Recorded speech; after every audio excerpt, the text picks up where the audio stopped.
forward 1 stitch, and then check it again, and now I'm where I want it to be. I'm gonna go 1, 2, 3, and then back up, and then forward again.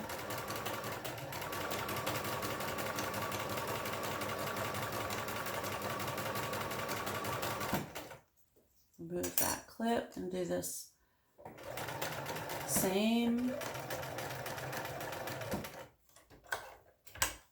Careful on that corner. Back up. Put forward. Make sure I'm still within that seam allowance. I need to come forward 1 stitch. That aligns me back over here again.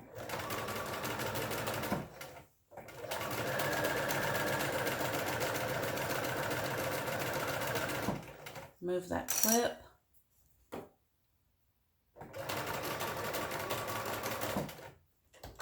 Come up to the corner. Oh.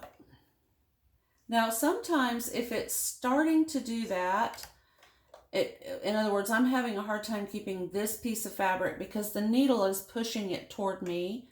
I need it to stay back there. So rather than fight it, I'm going to drop my presser foot and go back a stitch or 2.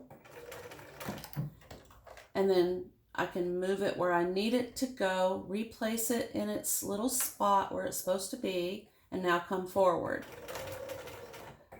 Catch it, and then back up. Check to see if I'm within my seam allowance, because I want this line of stitching to meet up with this line of stitching, and I'm off slightly, so I'm going to come forward 1 stitch and then head straight for where I started sewing.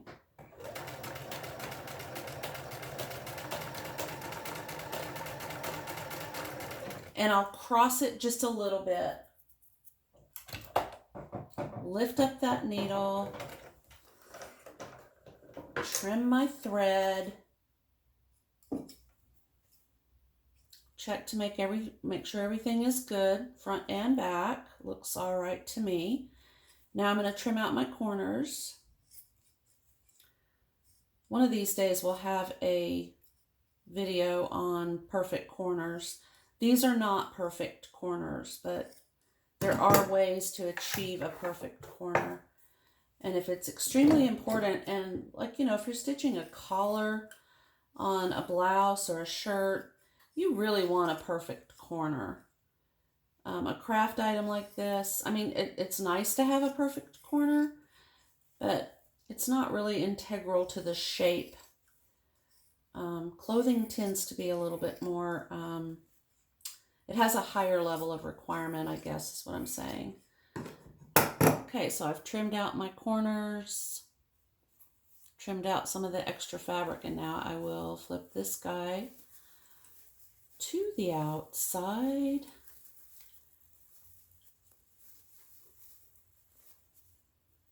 Push out those corners.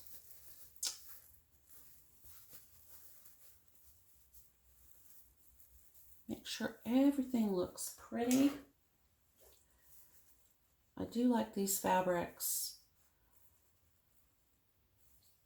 I was looking at fabric again this morning online. I've got a couple of projects I need to do and I need fabric for them. So I was fabric shopping online again, and oh, there's just so many beautiful, gorgeous prints and batiks, and it's just wonderful. All right, so here is little coaster number 4. I'll press him up. Well, I'll just, excuse me, goodness, that was out of nowhere. All right, I'll bring you over here. Sorry for the mess and the ride. All righty. So, let me turn my iron back on. These corners need to be pushed out just a little bit further. They're fighting me just a little bit. Okay. So the way I do this, and honestly, you could spray these with Scotchgard if you wanted to. If they were ever washed, by the recipient, that might remove some of that Scotchgard. But these are, usable items that someone might put, on a table that they're, concerned. They don't want the table to get destroyed by moisture. So, you can do a lot with a little bit of Scotchgard. But I'm checking to make sure that the opening in the center right here is as close, all four of these little triangles are as close together as I can get them, just by kind of pushing them together. And then I'm going to press down and press down. I am not slipping my iron back and forth over this. I don't want it to stretch out of shape.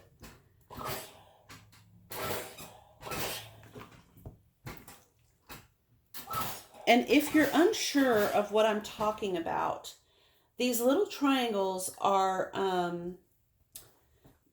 if you pull on the fabric squares like this, you're going to get just a tiny bit of bubbling in the middle.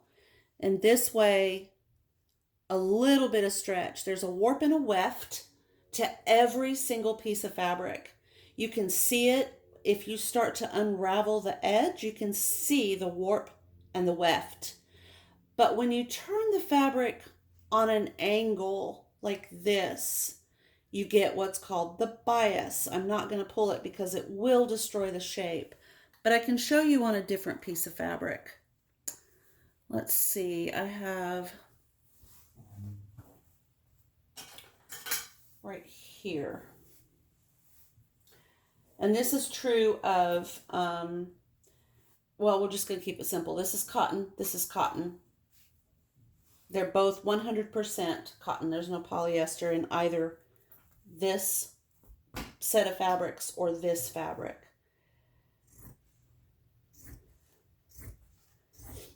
Okay. So if you pull it along the edge right here, let me get a pen, that might help a little bit.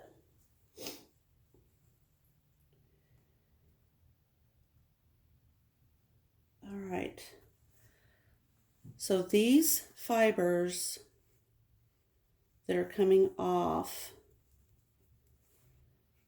are part of the fabric's warp and weft. And that's the way it's woven when it's on the machine that's weaving it. And then these going this way, I believe these are the weft and these are the warp, but I'm not sure. I would have to go into a big, long, lengthy research for me because it's been a long time. But anyway, so we know that some of the fibers are going this way and some of the fibers are going this way.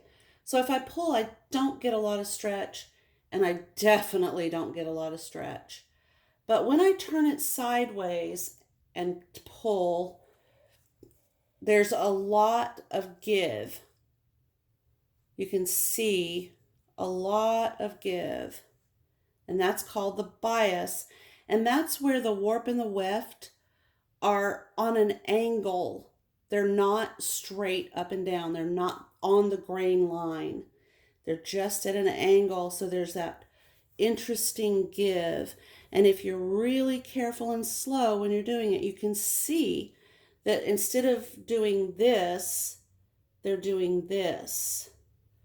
So just give it a try with a piece of scrap cotton fabric and see what you think about all that stretch.